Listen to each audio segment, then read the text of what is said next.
Mistakes are often made by using a wrong preposition of a certain words. The following list includes the words which most often give trouble. Number 1. Absorbed. Absorbed means very much interested.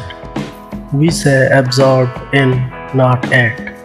Don't say the man was absorbed at his work, but say the man was absorbed in his work. Number 2. Accuse of. Don't say he accused the man for stealing, but say he accused the man of stealing. Number 3. Accustomed to, not with.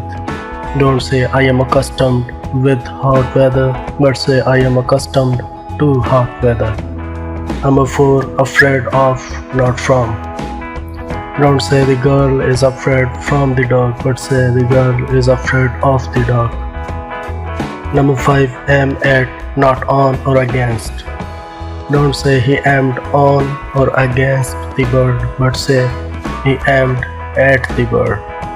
I hope you like this video. Please don't forget to like it, share it, and subscribe to my channel. Thank you.